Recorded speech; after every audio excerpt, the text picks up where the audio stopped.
fear. Do not fear the tribulation, although we fear God. This is something that is important for us to understand. What do I mean when I say this? Unbiblical fear easily weakens the soul and kills faithful endurance. John himself needed the hope for him to continue in the tribulation. And there is everything to fear. Rome was against him. The Jews were against him. The people were against him. The kings were against him. He was the last of the apostles. The churches were disorder. Every day was stress. Every day was fearful. Every day was a day of fear and tribulation. And Jesus Christ is saying, do not fear. Why? Because one like the Son of Man is standing in the midst of the lampstands. This kind of fear captivates the heart to tremble before unworthy objects. Ang unhealthy fear ba lang ginatawag? Ang kulba nga ara sa aton, nga mas ginakulbaan ta pa, ang unworthy object, magnifying the tribulations, magnifying the beast, magnifying the dragon, and unhealthily making Christ so small and utterly undefeated. This is always the war I wage every time I enter into the place of study. Whenever anxieties and fears would come, I would always want to run away from the study, but Christ himself reminds me, fear not, fear not, fear not. And this has been for several weeks now. I want to really share that the fear of man, this is from the bottom of my heart, and I tell this as someone who experiences anxieties in like the fear of man, the fear of suffering, the fear of this world is only dealt with when the soul trembles before an even greater fear. Your fears will not go away, but the healthy fear is to fear the worthy object. It is the fear of God. It is when we fear God himself. Beloved, we are so afraid of every day. And the language of Scripture is not nga dulaon mo imo fear. Hindi na madula imo fear. Because human as we are, courage is not the absence of fear. Courage is fearing the right object. And when we fear the right object, ano pang kulbaan ko? Kaya mas tukulbaan ko sa Ginoo kaysa makulbaan ko sa kalibutan. Mas tukulbaan ko sa Ginoo kaysa madulaan ko kwarta, kulbaan ko madulaan ko kwarta. Mas tukulbaan ko magsala. Sa ano na siyang effect na di hambal sa Exodus? And the effect of this fear is that you will not sin against God. That is why the Bible talks of this as wisdom. The fear of the Lord is the beginning of wisdom. It is wisdom because it teaches your heart not to sin against God.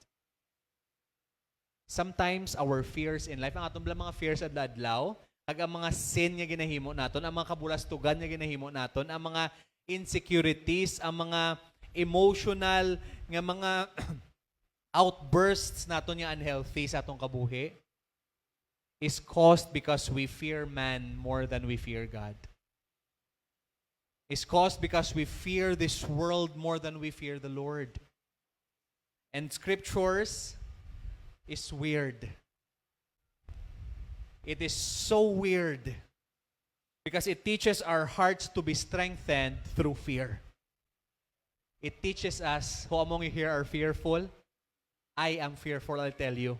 I am fearful for the church. I am fearful for my family. I am fearful for what will happen. I am fearful for my health. I am fearful for my resources, but I am always reminded by God that there is a greater fear ahead.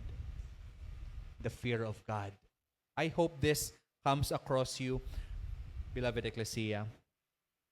Do not fear, humble ni Christ, for I am the first and the last. What was and should be the fear of John? It should be death. He was about to die. All the disciples were dead. Other disciples were dead. He was left all alone in the place of death. And what was Jesus' words? Do not fear, for I am the first and the last and the living one.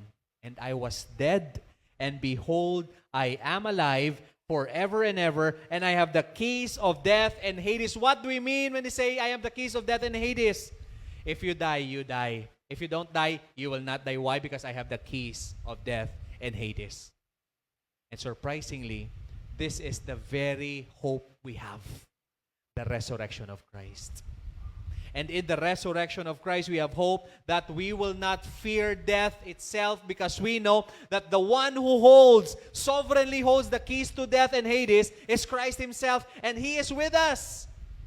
He is with us. Do you believe this, beloved Ecclesia? That is why we can say from the bottom of our hearts, let us all read together what Christ, ako na lang basa, this is for all of us.